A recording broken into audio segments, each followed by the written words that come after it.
নমস্কার বন্ধুরা, welcome to my blog. মামা হ্যালো বলো। বলো সবাই কেমন আছো? তো এত গরম পড়েছে এখানে বলার মতো না। গুজরাটে প্রচুর গরম, মানে থাকা যাচ্ছে না, এতটা গরম, বাইরে তো বেরোনোই যাচ্ছে না, মনে হচ্ছে সেই আগুনের ভিতরে নেমে যাচ্ছি। তো সন্ধ্যাবেলায় ওকে নিয়ে একটু বেরোই, আমাদের সোসাইটিতে একটা পার্ক আছে ছোট, তো একদিন তোমাদের সাথেও শেয়ার করব। তো যেটা আসল কথা, চিনি মায়ের জন্য ওর বাবা সকাল সকাল একটা জিনিস নিয়ে এসেছে, খাওয়ার জিনিস। তো ওটা ওর যদি আনা হয় ওর আর কিছু লাগবে না, অনেক সময় খেলা করে নেবে, তারপর আমাকে দেবে। তো দেখো ওর বাবা ওর জন্য কি এনেছে। মামা আসো, চলো দেখাই সবাইকে তোমার ড্যাডি তোমার জন্য কি এনেছে।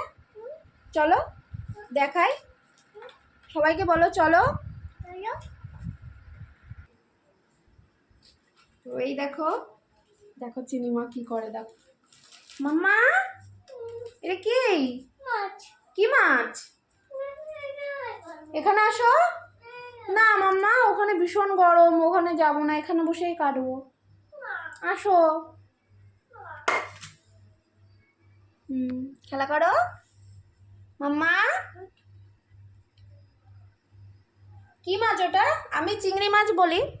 তো আমার চিনিমা একটা নতুন নাম দিয়েছে, শুনে না ওর মুখ থেকে। মাম্মা এটা কি মাছ? কি মাছ? মাছ। কি মাছ? মাছ। কি মাছ? তুমি কি মাছ বলো ওকে? এই বলো।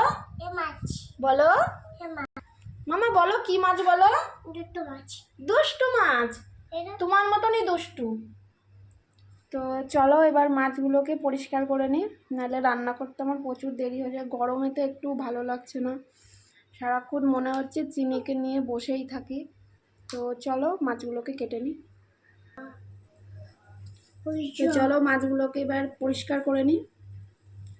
চিংড়ি মাছ পরিষ্কার করা খুব টাফ ব্যাপার আমার তো মনে হয়। আমি প্রচুর আস্তে আস্তে মাছটাকে পরিষ্কার করি। দেখো প্রথমে মাথাটা কেটে নিলাম, তারপরে লেজটা কেটে নিলাম। ভিতরে একটা নোংরা থাকে, এই নোংরাটা বের করতে আমার খুব টাফ লাগে। আর এই নোংরাটা না পরিষ্কার করলে আমি মাছটা খাই না, ফেলেই দেবো। হয়ে গেছে পরিষ্কার। দেখো কি করছে মাছগুলোকে নিয়ে। ধরিয়ে দিই ধরিয়ে দিই ধরিয়ে দিই। আসো এদিকে আসো এদিকে আসো। তো চলো আস্তে আস্তে মাছ কেটে নিই। আমার চিনিমা এই মাছটা খুব ভালোবাসে, আমি খাই না, আমার অ্যালার্জি আছে এই মাছে, তো আমি খাই না এই মাছটা। ও মাছ খুব ভালোবাসে, দেখবে ওর ভিডিওতে অনেকগুলো মাছের ভিডিও আছে। ও খুব ভালোবাসে, খাওয়ার থেকে বড় কথা খেলতে ভালোবাসে। ওকে মাছ চাই চাই প্রত্যেক দিন। আমাদের এই মাছটা এখানে জানো তো, আমরা গুজরাটে থাকি, তো তো এই মাছটা রবিবারে ছাড়া পাওয়া যায় না। তো ওর বাবা রবিবারের দিনকে, কালকে রবিবার ছিল, তা কালকে 1 কিলো মাছ নিয়ে এসেছে, আমরা ফ্রিজে রেখে দিয়েছি।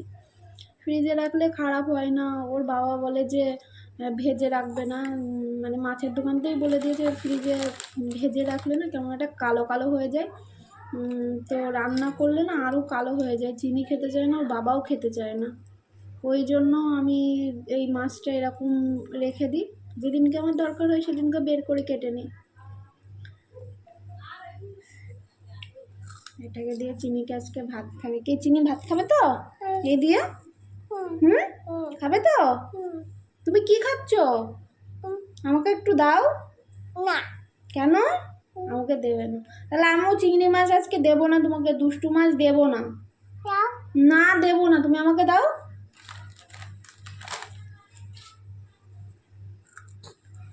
Thank you.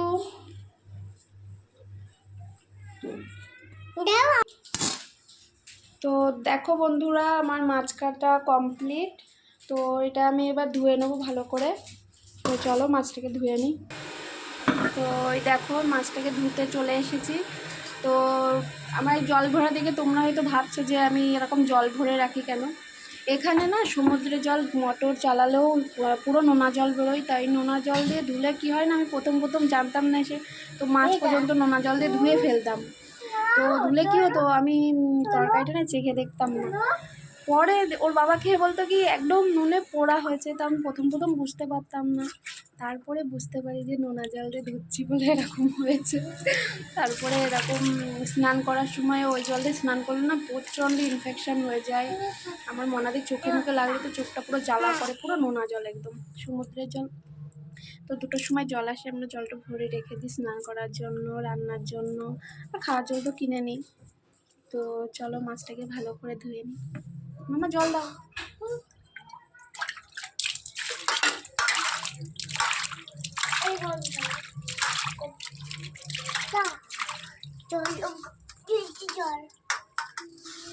দেখো মাম্মাও জল দিচ্ছে। আমার একদম কাজ করার একদম আমার সব কিছু হেল্প করে দেয়, আমার খুব ভালো আমার মেয়ে। তো দেখো বন্ধুরা, আমার মাছ কাটা কমপ্লিট, ধোয়াও হয়ে গেছে। তো আর একবার নুন মাখিয়ে না ভালো করে ধুয়ে নেবো। নুন মাখিয়ে ধুয়ে নিলে কি হয় বলো তো, মাছটা না একবার নুন দিয়ে ধুয়ে নিলে একবার চকচক করে, আমি তো সমস্ত মাছ, এখানে সামুদ্রিক মাছ বুঝতে পারছি খুব গন্ধ হয়। তো আমি কি করি, মাছ কাটা হয়ে গেলে ভালো করে ধোয়া হয়ে গেলে নুন মাখিয়ে ভালো চটকে মেখে নিই, একদম মেখে মানে 2 মিনিট রেখে দিই। রাখার পরে ওটা মাখিয়ে রাখার পরে ওটা ভালো করে আর একবার ধুয়ে নিই, একদম মাছগুলো মানে যে তেলাটা থাকে না গায়ে পিছিল ভাবটা, ওটা পুরো একদম ধুয়ে মুছে সাফ হয়ে যায়। তো চলো এটাকে নুন মাখিয়ে নিই।